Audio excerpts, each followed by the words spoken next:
부활절 제6주. 오늘 하나님이 우리에게 주신 말씀은 사사기 6장 1절에서 16절의 말씀입니다. 이스라엘 자손이 또 여호와의 목전에 악을 행하였으므로 여호와께서 7년 동안 그들을 미디안의 손에 넘겨주시니 미디안의 손이 이스라엘을 이긴지라. 이스라엘 자손이 미디안으로 말미암아 산에서 웅덩이와 굴과 산성을 자기들을 위하여 만들었으며 이스라엘이 파종한 때면 미디안과 아말렉과 동방 사람들이 치러 올라와서 진을 치고 가사에 이르도록 토지 소산을 멸하여 이스라엘 가운데에 먹을 것을 남겨두지 아니하며 양이나 소나 나귀도 남기지 아니하니 이는 그들이 그들의 짐승과 장막을 가지고 올라와 메뚜기 떼같이 많이 들어오니 그 사람과 낙타가 무수함이라. 그들이 그 땅에 들어와 멸하려 하니 이스라엘이 미드안으로 말미암아 궁핍함이 심한지라. 이에 이스라엘 자손이 여호와께 부르짖었더라. 이스라엘 자손이 미디안으로 말미암아 여호와께 부르짖었으므로 여호와께서 이스라엘 자손에게 한 선지자를 보내시니 그가 그들에게 이르되 여호와께서 이같이 말씀하시기를 이스라엘 하나님 내가 너희를 애굽에서 인도하여 내며 너희를 그 종 되었던 집에서 나오게 하여 애굽 사람의 손과 너희를 학대하는 모든 자의 손에서 너희를 건져내고 그들을 너희 앞에서 쫓아내고 그 땅을 너희에게 주었으며 내가 또 너희에게 이르기를 나는 너희의 하나님 여호와이니 너희가 거주하는 아모리 사람의 땅의 신들을 두려워하지 말라 하였으나 너희가 내 목소리를 듣지 아니하였느니라 하셨다 하니라. 여호와의 사자가 아비에셀 사람 요아스에게 속한 오브라에 이르러 상수리 나무 아래에 앉으니라. 마침 요아스의 아들 기드온이 미디안 사람에게 알리지 아니하려 하여 밀을 포도주 틀에서 타작하더니 여호와의 사자가 기드온에게 나타나 이르되 큰 용사여 여호와께서 너와 함께 계시도다 하매 기드온이 그에게 대답하되 오 나의 주여 여호와께서 우리와 함께 계시면 어찌하여 이 모든 일이 우리에게 일어났나이까. 또 우리 조상들이 일찍이 우리에게 이르기를 여호와께서 우리를 애굽에서 올라오게 하신 것이 아니냐 한 그 모든 이적이 어디 있나이까. 이제 여호와께서 우리를 버리사 미디안의 손에 우리를 넘겨주셨나이다 하니 여호와께서 그를 향하여 이르시되 너는 가서 이 너의 힘으로 이스라엘을 미디안의 손에서 구원하라. 내가 너를 보낸 것이 아니냐 하시니라. 그러나 기드온이 그에게 대답하되 오 주여 내가 무엇으로 이스라엘을 구원하리이까. 보소서 나의 집은 므낫세 중에 극히 약하고 나는 내 아버지 집에서 가장 작은 자니이다 하니 여호와께서 그에게 이르시되 내가 반드시 너와 함께하리니 내가 미디안 사람 치기를 한 사람 치듯 하리라 하시니라. 아멘. 아멘. 네, 오늘은 사사기 강해의 10번째 시간입니다. 현실주의자 기드온이라는 제목으로 말씀을 나눌 텐데요. 오늘은 5장을 뛰어넘어서 6장의 말씀으로 넘어갑니다. 지난 시간에 이어서 5장의 말씀은요. 어떤 말씀이냐? 드보라와 바락이 전쟁에서 승리를 하고 돌아옵니다. 4장에서 그렇게 마무리가 되죠. 그리고 돌아와서 하나님을 막 찬양하는, 정말 놀라운 하나님을 찬양하는 그런 내용으로 기록이 되어져 있습니다. 이 말씀, 5장의 말씀은요, 각자 여러분들도 한번 돌아가셔서, 집에 돌아가셔서 한번 충분히 묵상하실 수 있는 말씀이에요. 한번 쭉 묵상해 보셨으면 좋겠고, 제가 그래서 숙제로 여러분들에 내드리겠습니다. 5장 여러분 꼭 읽어주시기 바랍니다. 자, 오늘 6장인데요. 자, 여러분, 사사. 우리가 사사기 처음 시간에도 그랬죠. 사사하면 누가 제일 먼저 떠오르죠? 그렇죠. 삼손이 떠오르잖아요. 일단 삼손. 그리고 기드온. 이렇게 두 사사가 어떻게 보면 사사 중에 가장 좀 대표적인 사사라고 볼 수 있습니다. 많이 우리에게 알려져 있는 그런 사사일 텐데요. 오늘은 그 중에 6장에서는 기드온 사사에 대한 말씀이라는 거예요. 자, 우리가 그러면 말씀을 나누기에 앞서서 기드온이 그럼 어떤 사사인지 기드온에 대한 특징을 우리가 한번 알아봐야겠죠. 기드온은요, 여러분 몇 번째 등장하는 사사일까요? 지금부터. 맨 처음 누가 등장했죠? 사사가? 온니엘. 그리고 누구죠? 에훗. 그리고 삼갈. 그리고 드보라. 그리고 5번째로 등장하는 사사가 기드온이라는 거예요. 기드온. 자, 기드온은요, 한번 정리를 해봤습니다. 어느 지파냐? 므낫세 지파입니다. 므낫세 지파. 그리고 40년 동안 통치해요. 꽤 길죠? 평온히 40년 동안 이들에게 있었다는 거예요. 그리고 그 전에 압제를 당합니다. 미디안에게. 그리고 7년 동안 미디안에게 압제를 당해요. 여러분, 사사 이 기드온에 대해서 기드온의 활동하면 뭐가 제일 여러분 떠오르십니까? 기드온의 300용사, 300용사가 가장 먼저 떠오르게 됩니다. 그 내용도 이제 다음 시간에 우리가 살펴볼 텐데요. 그리고 이것에 대해서 또 한번 우리가 사사기의 구조에 대해서 한번 알아볼 필요가 있어요. 자, 사사기에 늘 반복되는 패턴이죠. 처음에 압제를 당해 우상을 섬기기 때문에 이들이, 그리고 어떻게 됩니까? 부르짖습니다. 그 고통에 부르짖어요. 그리고 하나님이 구원자를 세우십니다. 그들에게. 그리고 다시 평온이 찾아와요. 이것이 계속 반복되는 거예요. 무려 몇 년 동안? 380년 동안. 380년 동안. 지난 시간에도 여러분 가나안 왕 이 야빈을 물리치고 40년 동안 이들이 평온했습니다. 40년 동안. 하지만 또다시 이들은 여호와의 목전에서 악을 행해요. 그리고 7년 동안 미디안에게 이제 압제를 당하는 그런 내용이 오늘 말씀이라는 거예요. 7년간요, 이들이 미디안에게 어떻게 압제를 당했는지, 어떤 고통을 받았는지 여러분 같이 한번 우리가 다시 한번 말씀을 읽어볼 텐데요. 3절과 4절의 말씀입니다. 이렇게 기록되어 있어요. 같이 한번 읽어볼까요? 파종한 때면 미디안과 아말렉과 동방 사람들이 치러 올라와서 진을 치고 가사에 이르도록 토지 소산을 멸하여 이스라엘 가운데 먹을 것을 남겨두지 아니하며 양이나 소나 나귀도 남기지 아니하니. 아멘. 자, 미디안 사람들을 보면요, 아주 얄미워요. 아주 얄미워요. 여러분 먹을 거 안 주면 어떻게 합니까? 서럽잖아요.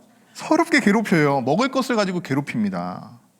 파종한 때면이라고 하죠. 파종한 때면. 씨를 뿌리는 거예요. 종자들을 뿌려요. 그리고 나서요, 파종이 끝나면 어떻게 하냐? 사람들이 그것에 다 진을 칩니다. 그리고 파종한 소산들을 다 멸하려 버리는 거예요. 다 짓밟아 버리는 거예요. 못 쓰게. 그것뿐만이 아니고 그들이 열심히 지금까지 또 가축을 키웁니다. 양과 뭐 소, 나귀들을 다 키워요. 개들까지 다 죽여버린다는 거예요. 다. 화가 날까요? 안 날까요? 이렇게 몇 년을 반복한다고요? 7년 동안 반복한다. 7년 동안. 이것을 계속 7년 동안. 여러분 생각해 보세요. 농사를 지어보신 분 아실 거예요. 누가 와서 한 해의 농사를 못 짓게 다 망가뜨려 본다고 생각해 보세요. 가축들까지 다 뺏어갔다고 한번 생각해 보세요. 어떻게 됩니까? 그의 농사는 뭐 지을 수 없죠. 그의 농사에 피해를 보는 것뿐만이 아니고요, 더 이상 농사를 지을 수 없을 만큼의 피해를 입게 됩니다. 1년 동안만 그것을 못하게 해도, 망쳐도, 내가 앞으로 더 농사를 져야 되나 말아야 되나 엄청난 타격이 입는다는 거예요. 근데 이것을 7년 동안 반복합니다. 근데 이스라엘 백성은 또 7년 동안 버텨요. 이것을. 말이 버틴 거지 그들의 상태가 어떻게 됐을까요? 그들의 상태 상상해보세요. 7년 동안 일했으니까 먹을 것이 없겠죠. 먹을 것이 거의 굶어 죽어가는 그런 상황이었다는 거예요.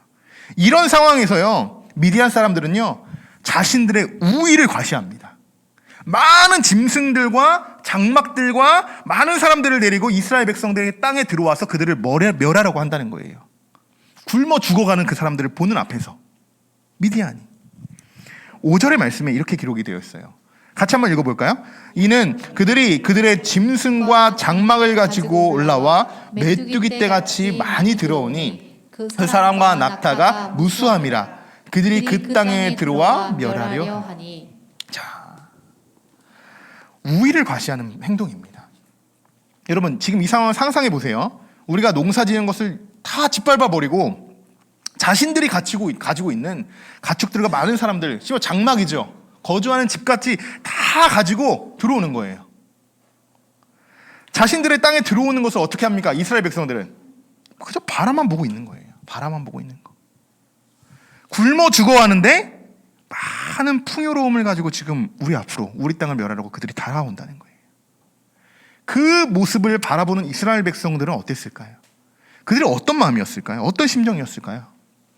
비참했겠죠. 그렇도록 풍요로웠던 땅이었어요. 자신들의 땅이었죠. 젖과 꿀이 흐르는 땅이잖아요. 하나님이 주신 땅. 그 땅이 그렇게 비옥하고 아름다운 땅이었는데, 그런 지금 현실은 어떻습니까? 그 땅에서 아무것도 이루지 못하고 굶어 죽으려고 합니다. 다른 사람들이, 미디안 사람들이 그래서 많은 그런 가축과 풍요로움을 가지고 지금 온다는 거예요. 그 모습을 바라보는 이스라엘 백성들의 그 마음 어땠을까요? 여러분 이 장면을 묵상하시면서요. 지금까지 다른 사사들의 말씀을 우리가 비교해서 조금 다른 차이점이 있어요. 혹시 못 느끼셨어요? 다른 사사기에는요. 이렇게 등장하죠. 이방 왕들이 등장할 때는 그들을 과시할 때 어떻게 과시합니까? 철병거, 뭐 군대 장관, 뭐 연합군, 심지어 뭐 칼 이런 것들로 소개하잖아요. 뭐 그가 웅장했다, 뭐 어떻게 했다. 그런 것들로 이방 왕을 소개합니다. 그러나 오늘은 그렇지 않다는 거예요. 칼 한 자루도 소개되지 않아요. 이스라엘 백성들을 지금 위협하고 있는 가장 위협한 무기는 뭡니까? 철병거, 뭐 군대 장관 이런 게 아니었다는 거예요. 5절에 뭐라고 써있냐? 다시 한번 보시면 짐승과 장막을 가지고 올라와 메뚜기 떼같이 많이 들어오니 그 사람과 낙차가 무수함이라. 자, 이스라엘을 위협하고 있는 무기는요. 칼과 군대가 아니라고요. 풍요로움이었다는 거예요. 풍요로움. 지금까지 이스라엘 백성들은 젖과 꿀이 흐르는 땅에서 풍요로운 삶을 살았습니다. 지금까지는. 7년 전까지는. 그러나 지금은 더 이상 그것을 누릴 수 없게 된 것입니다. 하나님은 적들의 풍요로움을 바라보며 그런 거예요. 지금까지 너희들이 누려왔던 풍요로움, 지금 그들이 가지고 있는, 미디안이 가지고 있는 훨씬 더 풍요로운, 그것보다 더 배 이상의 풍요로움을 이스라엘 백성들이 가지고 있었죠. 지금까지 너희가 누려왔던 풍요가 얼마나 귀하고 감사한 것인지를 먼저 깨닫게 하신다는 거예요. 그들에게. 하나님은요, 칼로만 이스라엘을 징계하지 않으십니다. 이것이 다른 점이에요. 오늘 먼저의 말씀에서 가장 중요한 것. 칼을 들지 않고서도요, 하나님이 어떠한 분인지 하나님의 무서움을 우리가 나타낼 수 있는 그런 말씀이라는 거예요. 칼로 하나님이 위협하지 않습니다. 이스라엘 백성들이 지금 가장 두려워하고 있는 것은요, 굶주림이에요. 굶주림. 여러분 금식 해보셨잖아요. 그죠? 저도 저희 사모와 지금 이번 주 한 3일 정도 금식을 했어요. 좀 이렇게 홀쭉해졌나요? 네, 아닌 것 같습니다. 더 열심히 해야겠어요. 금식을 하면서 가장 우리들이 인간이 견디기 힘든 게 굶주림이라는 거예요. 굶주림. 여러분 또 이 굶주림으로 인해서, 이 궁핍함으로 인해서 너무 심해요. 그들의 압제가 너무 심한 거예요. 뭐만 하려고 하면 다 죽이니까, 멸하니까 뭐 할 수가 없는 거예요. 먹을 것이 없는 거예요. 이렇게 부르짖으며, 이 고통을 부르짖으며, 이 궁핍함으로 인해서 여호와를 부르짖는다는 겁니다. 여호와를. 자, 6절의 말씀입니다. 같이 한번 읽어보겠습니다. 이스라엘이 미디암으로 말미암아 궁핍함이 심한지라 이에 이스라엘 자손이 여호와께 부르짖었더라. 아멘. 다시 또 사사기의 패턴이 이제 시작이 되죠. 고통받고 부르짖어요. 그럼 그 다음 단계 뭐죠? 구원자가 세워지시는 거예요. 이제 사사가 등장을 해야 됩니다. 자, 그런데 여기서는 또 특이합니다. 이번 6장에서는요, 구원자가 등장하기 이전에 다른 이가 등장을 해요. 바로 구원자를 세우지 않으십니다. 그러면 구원자가 세워지지 않는데 그럼 누가 등장을 하냐? 누구냐? 선지자가 등장한다는 거예요. 선지자. 자, 7절과 8절의 상반절의 말씀인데요. 이 말씀 한번 읽어보겠습니다. 이스라엘 자손이 미디안으로 말미암아 여호와께 부르짖었으므로 여호와께서 이스라엘 자손에게 한 선지자를 보내시니. 자, 그죠? 여호와께 부르짖었어요. 부르짖으면 뭐가 나와요? 구원자가 나와야 되는데 구원자가 아닌 선지자가 나온다는 거예요. 지금 선지자가. 원문을 보니까요, 선지자는 이렇게 기록되어 있습니다. 이시나비. 이 히브리어인데요, 이시는 남자예요. 이샤는 여자고, 나비는 선지자, 예언자라는 뜻입니다. 이시나비라는 건 뭐예요? 한 남자의 선지자를 이야기하는 거예요. 어느 한 남자를 그들에게 보냈다는 거예요, 하나님께서. 자, 사사가 아닌 선지자가 오늘 먼저 말씀에 등장하는 것이 좀 특이한 구조예요. 그렇죠? 패턴에서 조금 하나가 추가되어 있어요. 다른 때처럼 그냥 사사를 바로 세우셔서 궁핍하니까 물리치고 그들에게 다시 풍요로움을 불어주시면 될 텐데, 그렇지 않고 그 전에 사사를 세우셨다는 거예요. 사사를. 왜 사사를 세우셨을까? 우리는 이러한 궁금증이 생겨야 됩니다. 우리가 강의 말씀을 듣잖아요. 강의 말씀에서는 여러분들도 이러한 점들을 찾을 수 있어야 돼요. 왜 이 네 가지의 패턴을 벗어나는 선지자가 등장을 하는 것일까? 그럼 선지자가 등장을 했으니 선지자는 무엇을 이스라엘 백성들에게 이야기하고자 했을까? 이것을 궁금하셔야 됩니다. 자, 우리가 한번 살펴볼 텐데요. 8절과 10절의 말씀을 여러분 보시면요, 선지자가 딱 두 가지를 그들에게 전한다는 거예요. 두 가지 메시지를. 구원자가 세우기 이전에. 뭐냐? 첫 번째는요, 하나님이 이스라엘에게 베푸신 은혜를 돌아보라. 이 메시지입니다. 8절과 9절의 메시지예요. 이 메시지. 굉장히 중요한 이야기입니다. 굉장히 중요한 이야기. 하나님은 무작정 구원자를 세우셔서 그들을 막 물리치시고 무조건 승리하게 하시지 않으신다는 거예요. 그거는요, 하나님이 징계하시는 목적이 아닙니다. 아니에요. 그것은 이스라엘 백성들에게 하나님은요, 깨달음이 있기를 원한다는 거예요. 깨달음이 있어야 징계가 있는 거죠. 징계의 목적은 회복이잖아요. 회복하기 위해서는 깨달아야 되잖아요. 무언가 내가 죄인이라는 것을 깨달아야 되잖아요. 그래서 먼저 구원자가 등장을 하는 것이 아니라 지금까지 그들이 지었던 죄를 하나님께서 다시 깨닫기를 원하신다는 거예요. 깨닫기를. 그래서 선지자를 보내는 거예요. 하나님도 우리에게 그렇게 역사하십니다. 하나님께 우리가 기도한다고 해서 무작정 하나님이 우리에게 다 기도에 응답하지 않으세요. 언제 응답하십니까? 우리가 먼저 죄인이라는 그 인식을 할 때가 있어요. 내가 죄인을 인식하고 내가 깨닫을 때 하나님이 그때부터 하나씩 역사하십니다. 그냥 무작정 구한다고 기도 응답하지 않으신다는 거예요. 여러분, 우리가 이 부분을 놓쳐서는 안 돼요. 이스라엘 백성들처럼 우리가 궁핍해서 여호와를 부르기 이전에 오늘 먼저 선지자가 메시지를 주는 것은 이거예요. 하나님이 나에게 지금까지 베풀어 주셨던 그 은혜를 우리가 감사해야 할 줄 안다. 그 은혜를 돌아볼 수 있어야 된다. 지금까지 내가 여기까지 올 수 있었던 것은 오직 하나님의 은혜라는 것을 여러분, 우리가 가슴속에 간직하며 기억하며 그것을 고백해야 되는 줄 믿습니다. 너무나도 간단한 원리예요. 우리가 이것을 놓치는 순간 이스라엘 백성들처럼 우리가 누려왔던 모든 것들을 어때요? 다 빼앗기게 되는 거예요. 다 빼앗기게 되는 거. 지금 이스라엘 백성들처럼. 지난 날들을 볼 때 여러분, 지금 우리가 여기까지 지금 이 자리에 올 수 있었던 것은 여러분 얼마나 큰 하나님의 은혜입니까? 이것을 다 기억하지 못해요. 하나님의 은혜이기 때문에 우리가 지금 이 자리에서도 우리가 모여서 예배하는 거 아니겠습니까? 이것이 얼마나 큰 감사입니까? 자, 하나님의 은혜. 하나님이 너희들에게 베풀어 주신 은혜를 너희가 먼저 돌아봐라. 이것 때문에 사사가 먼저 온 것이 아니라 선지자가 등장한다는 거예요. 두 번째로 누가 등장하냐? 뭐라고 이야기하냐? 이겁니다. 내 목소리를 듣지 아니하였다. 10절의 말씀입니다. 선지자가 이렇게 이야기하는 거예요. 첫 번째 뭐라고요? 하나님이 은혜를 베풀어 주신 그 은혜를 돌아봐라. 두 번째는 너희가 목소리를 듣지 않았다. 듣지 않았다. 결국 이들이 선택한 건요, 이방신들이었어요. 결국 또 넘어간 건 이방신들이었습니다. 오늘 그들이 풍요로움을 잃고 궁핍하게 된 건 가장 큰 이유가 바로 이것입니다. 이 두 가지를 그들이 행하지 않았기 때문에. 이것을 너무나도 조심해야 되는 부분이에요. 우리가. 여러분, 은혜를 돌아보는 것, 그리고 하나님의 음성에 우리가 그 목소리에 귀를 기울이는 것. 하나님이 사사를 세우시기 이전에 선지자를 통해서 하나님이 말씀하시는 두 가지의 메시지였습니다. 두 가지의 메시지. 이것을 우리가 꼭 먼저 기억해야 돼요. 먼저.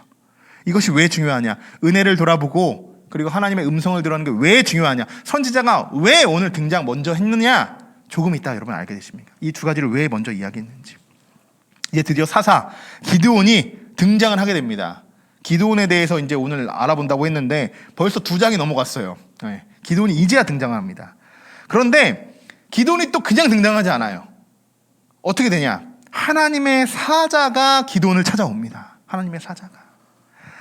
자, 이것도 또 패턴에 벗어나는 거죠. 누가 또 찾아와요.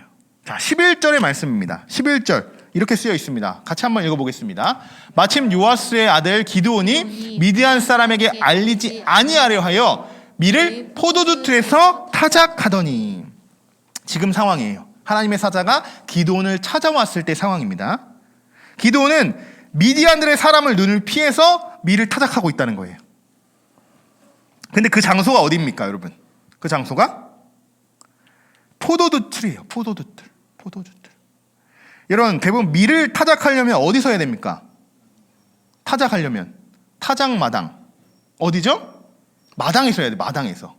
대부분은 마당에서, 넓은 마당에서 해야죠. 밀을 타작하려면. 그런데요, 오늘 말씀에서 어디서 하고 있냐? 포도주 틀에서 하고 있다는 거예요. 이것은 당시 상황을 잘 보여주고 있는 말씀이에요. 당시 상황을. 지금 이스라엘 백성들이 굶주리고 있다고 했잖아요. 압제당하고 있다고 했잖아요. 그런데 걔는 누구예요? 기드온은 어디 있었어요? 상수리나무 숨어가지고 포도주 틀에 들어가서 지금 밀을 타작하고 있어요. 당시 상황을 아주 잘 보여주고 있는 겁니다. 움츠려 들고 있어요. 이들은. 당시 상황을 잘 보여주는 말씀인데요. 자, 왜 이렇게 했을까요? 파종하면 다 망가뜨리니까. 다 망가뜨리니까. 뭔가 뭐만 하려고 하면은 다 죽이고 가축들도 다 죽여오니까 뭐 할 수가 없는 거예요. 할 수가 없어요. 그래서 기드온은 몰래 포도주 틀에서 밀을 타작하고 있던 거예요. 여러분 주보 보시면 오늘 그림이 하나 있을 거예요. 그림.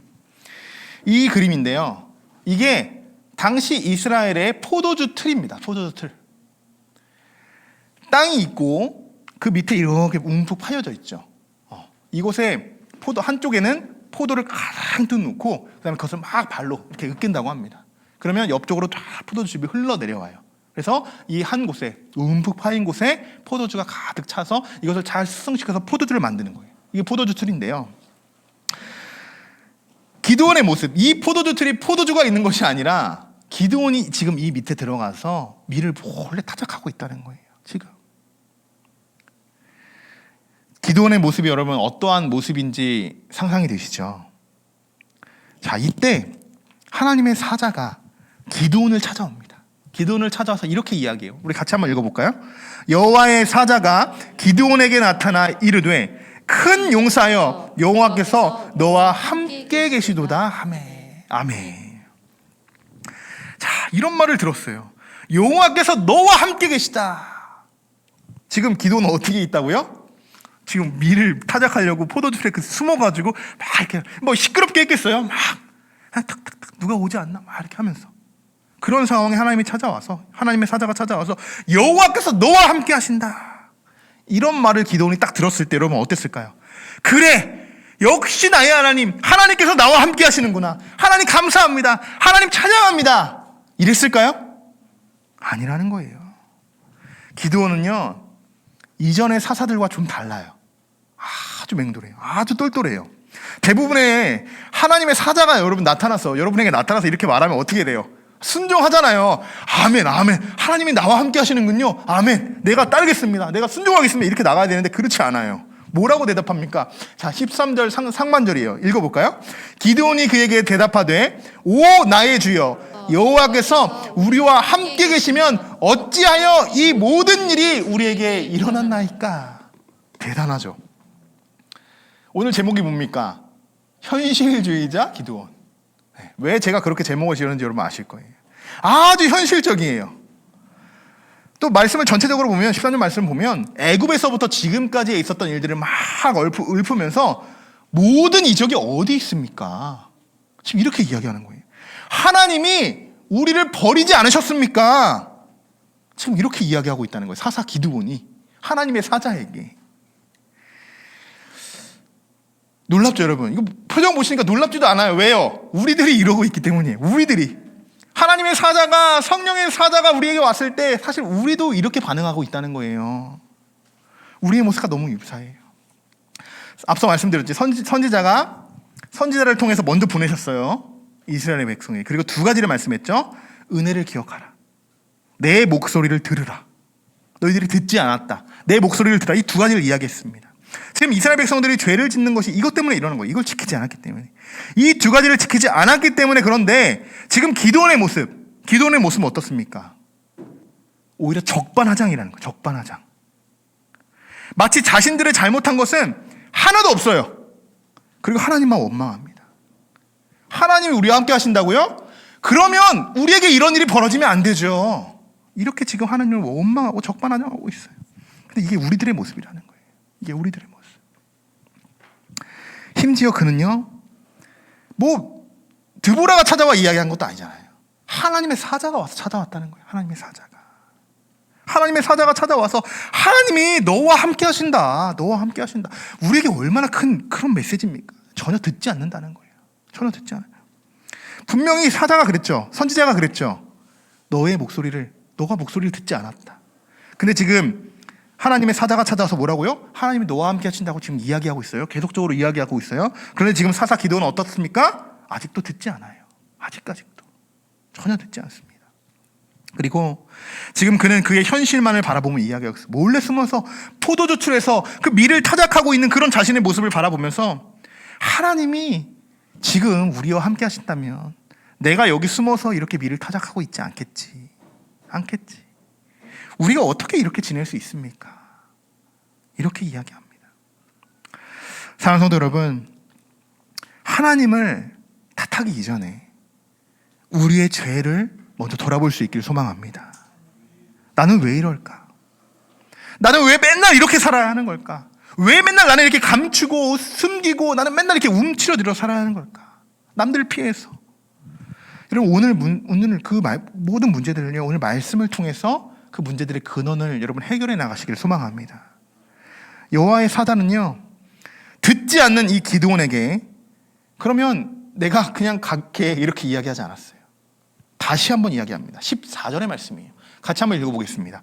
여호와께서 그를 향하여 이르시되 너는 가서 너의 힘으로 이스라엘을 미디안의 손에서 구원하라. 내가 너를 보낸 것이 아니냐 하시니라. 아멘. 듣지 않았으면 그냥 갈 텐데 그렇지 않다는 거예요. 다시 메시지를 그에게 선포합니다. 자, 그렇게 현실만을 바라보고 몰래 숨어 미를 타작하는 기드온에게 다시 한번 말하는 거죠. 너의 힘으로 이스라엘을 미디안의 손에서 구원하겠다. 하나님의 명령이다. 하나님이 말씀하신 것이다. 자, 두 번째 메시지죠. 하나님이 너와 함께 하신다가 첫 번째 메시지였고, 그리고 너의 손으로 미디안을 구원하겠다. 두 번째 메시지예요. 자, 이 말을 듣고 기드온이 뭐라고 했을까요? 이번엔 좀 힘을 얻었을까요? 나를 통해 진짜 하시는구나. 나와 역사하시는구나. 또 그렇지 않았습니다. 또 듣지 않았어요. 이 말씀은 사실요, 드보라가 바락에게 시스라와 싸울 수 있는 소명을 주었죠. 그때 바락은 회피했어요. 확신하지 못했죠. 당신이 가면 나도 가고 나도 안 가면 당신이 안 가면 나도 안 갈 거예요. 이렇게 회피했습니다. 소명에 확신이 없었기 때문에 그랬죠. 이번에도 동일합니다. 하나님은 분명히 하나님의 사자가 찾아와 기드온을 통해서 하나님이 너와 함께 하신다. 그리고 미디안을 너의 손에서 구원시키시겠다 말씀하셨지만 그에게는 소명의 확신이 없었어요. 소명의 확신. 15절의 말씀입니다.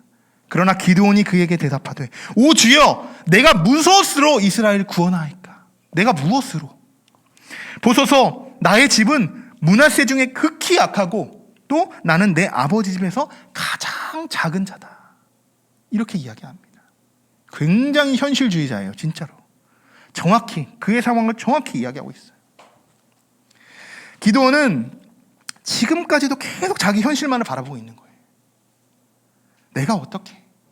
내가 무슨 힘으로? 나는 이렇게 작은 자인데? 므낫세 중에서도 작은 자인데? 우리 집에서도 가장 작은 자인데? 내가? 지난주에도 제가 말씀을 드렸습니다. 하나님의 역사는 어떻게 되냐? 우리가 믿는 만큼, 내가 믿는 만큼 하나님이 역사하신다는 거예요. 내가 믿지 못하면 하나님이 역사하실 수가 없어요. 믿음이 없는데 어떻게 역사하십니까? 현실만 바라보는 사람들에게는요, 기적이 일어날 수 없습니다. 당연한 결과예요. 늘 현실이라는 벽이 우리의 앞을 가로막기 때문입니다. 지금 기드온이 보는 것처럼. 그 이상을 바라볼 수 없는 거예요. 그 이상을. 나 스스로도 자꾸 제한을 두게 됩니다. 나를 제한을 두게 돼요. 나는 여기까지 못해. 여기까지밖에 못해. 이게 나의 한계야. 내가 어떻게 그렇게 큰 일을 감당할 수 있어? 나는 그런 사람이 아닌데. 여러분, 이렇게 우리가 현실과 계속적으로 타협한다는 거예요. 그런데 여러분, 하나님의 역사가 일어났던 상황들을 한번 돌아보십시오. 성경을 통해서. 그리고 여러분, 이전에 여러분의 삶을 통해서 하나님이 여러분에게 어떻게 역사하셨는지를 한번 돌아보십시오. 기드온이 지금 말하고 있는 거, 하나님의 사자가 찾아와서 너의 손에서 구원할 것이다. 이러한 비교와는 비교가 되지 않아요. 성경에서 나온 기적들은요, 하나님이 행하실 기적은요. 지금 기드온에게요, 너가 가서 홍해를 가를 거야. 지팡이를 땅에 내려치기만 해봐. 아니면 반석을 쳐봐. 물이 나올 거야. 이러한 명령을 했습니까? 아니요. 가서 여리고성을 무너뜨려봐. 그냥 7바퀴만 돌면 돼. 하루에 한 바퀴씩 돌고 7일째 되면 7바퀴를 돌고 그냥 소리만 외치면 돼. 그럼 무너질 거야. 여러분, 지금 이런 걸 요구합니까? 아니요. 그렇지 않아요. 그럼 그들과 기드온의 차이는 무엇입니까? 믿음의 차이라는 거예요. 어떤 믿음을 가지고 있느냐에 따라서요, 여러분, 하나님이 역사하는 게 이렇게 다르다는 거예요. 이렇게. 이것은요, 또한 순종의 차이입니다. 순종의 차이. 기드온은 13절에서 말했듯이 지금까지의 이적들이 어디 있나이까? 이렇게 말하며 마치 자신과는 전혀 다른 사람처럼, 다른 일처럼 말하고 있다는 거예요. 다른 일처럼. 참 답답해요. 선지자가 왜 먼저 찾아왔겠습니까? 하나님이 왜 선지자를 보내보셨습니까? 지난날의 은혜를 돌아보라고 했잖아요. 지난날의 도래를. 근데 지금까지의 모든 이적이 어디 있습니까? 라고 묻고 있어요, 지금 돌아 전혀 듣지 않아요. 아직까지도 듣지 않습니다. 하나님의 역사를, 기적들을 돌아보라고 했는데 전혀 듣지 않아요. 자꾸 지금 현실만 돌아보고 있다는 거예요. 또 목소리를 들으라고 했잖아요. 목소리를 들으라. 그럼에도 불구하고 지금 계속적으로 3번에 불과해서 계속 기도원에게 메시지를 보내고 있지만 지금 그럼에도 불구하고 그들은 믿지 않아요. 기도는 믿지 않고 계속 현실만 직시하고 있다는 거예요. 여러분, 우리에게요, 믿음이 이렇게 중요하다는 거예요. 믿음은 현실을 뛰어넘는 놀라운 능력이 있습니다. 이것이 분명합니다. 우리의 문제점은요, 믿음이 아닌 현실만을 바라보는 거예요. 현실을 보지 말라는 이야기는 아닙니다. 현실을 바라보되 그것을 통해서 일하시는 하나님을 바라보자는 거예요. 믿음은 바라는 것들의 실상이요 보이지 않는 것들의 증거니라고 말씀했습니다. 믿음이 여러분 우리에게 실상이 되고 보이지 않는 것들의 증거가 될 줄 믿습니다. 하나님께서 우리와 함께 계신다는 그 믿음요. 하나님 여러분 함께 계신다는 그 믿음. 하나님이 우리와 함께 싸워주고 계신다는 그 믿음. 나를 통해서 하나님이 구원해내신다는 그 믿음. 이러한 믿음만 우리가 잃지 않는다면, 우리가 잃지 않는다면 오늘날 지금 이 시간에도 하나님의 놀라운 역사가 지금 우리 안에 일어나게 되는 줄 믿습니다. 16절의 말씀입니다. 오늘 하나님께서 우리들에게 이렇게 말씀하고 계십니다. 우리 한번 다 같이 큰 목소리로 같이 한번 읽어보겠습니다. 여호와께서 그에게 이르시되 내가 반드시 너와 함께하리니 내가 미디안 사람 치기를 한 사람도 치게 하리라 하시니라. 아멘. 여러분, 드보라가 바라기게 했던 말이랑 동일하죠. 이르되 내가 반드시 너와 함께하리라. 반드시 내가 함께하리라. 이 말은요, 사람이 사람을 위로하고자 건네는 말이 절대로 아니라는 것입니다. 절대로. 하나님께서 여러분에게 역사하시고 여러분 통해 많은 이들을 구원하고자 하시는 하나님의 소명의 메시지인 줄 믿습니다. 내가 반드시 너와 함께하리다. 내가 반드시 너와 함께하겠다. 여러분, 이게 하나님의 마음이에요. 하나님의 마음. 우리의 마음과 여러분 너무 다르지 않습니까? 우리가 하나님을 생각하는, 기도원이 하나님을 생각하는 마음과 우리가 하나님을 생각하는 마음 너무 달라요. 하나님이 우리를 생각하는 마음 너무나 다르다는 거예요. 우린 계속 현실만 생각합니다. 나는 할 수 없어. 나는 작은 자야. 내가 어떻게. 늘 우리는 이렇게 생각하지만 하나님은 계속 우리를 바라보시면서 뭐라고 얘기한다고요? 내가 반드시 너와 함께 할 거야. 반드시 너와 함께 할 거야. 미디안 사람 치기를 한 사람도 치게 할 것이다. 우리가 이제 다음 주부터 이 메시지를 통해 정말 한 사람 치듯 어떻게 하는지 우리가 이 말씀을 살펴볼 것입니다. 여러분, 오늘 말씀을 통해서 여러분 스스로에게 한계, 제한을 두지 않으시기를 바랍니다. 하나님이 함께 하시면 여러분 불가능이 없는 줄 믿습니다. 여러분, 지난 1년간 함께하는 교회를 통해서도 하나님이 일하시는 걸 보면서 느끼지 않으셨습니까? 코로나 상황 속에서도 교회 개척은 불가능한 것이었어요. 현실이었어요. 요즘 같은 시대에 교회를 세운다는 것 자체가 말이 안 되는 거였습니다. 이것이 현실이에요. 현실. 그러나 우리 교회의 기둥이 되는 말씀, 우리가 붙드는 말씀 또한 하나님이 함께 하신다는 말씀입니다. 마태복음 1장 23절. 하나님이 우리와 함께 계시다. 임마누엘의 말씀입니다. 우리가 붙들고 있는 말씀이에요. 너무나도 은혜가 되는 말씀이죠. 은혜가 되는 말씀. 이제 말씀을 마칠 텐데요. 여러분, 하나님은 이번에도 강한 자를 구원자로 세우지 않으셨습니다. 작은 자를 세웠어요. 그가 스스로 고백했잖아요. 나는 므낫세 중에서도 작은 자입니다. 우리 집에서도 가장 작은 자입니다. 그러나 하나님은 그를 택했습니다. 그리고 먼저 선지자를 보내셔서 2가지를 말씀하셨죠. 먼저 은혜를 너희가 기억해라. 지금까지 하나님이 너에게 베풀어 주신 은혜를 기억하라. 은혜를 기억하라. 그리고 하나님의 목소리에 귀를 기울이라. 기도원뿐만이 아니라 오늘 우리에게 꼭 필요한 말씀인 줄 믿습니다. 여러분, 이번 한 주간도 하나님이 여러분에게 주신 은혜가 무엇인지 여러분 그것을 돌아보시고, 그리고 하나님의 목소리에만, 음성에만 귀를 기울이시고, 가장 중요한 건 뭡니까? 하나님이 너와 반드시 함께 하신다. 나와 반드시 함께 하신다. 이 하나님의 메시지를 끝까지 붙들고 이번 한 주간 살아가시기를 주님의 이름으로 간절히 축원합니다.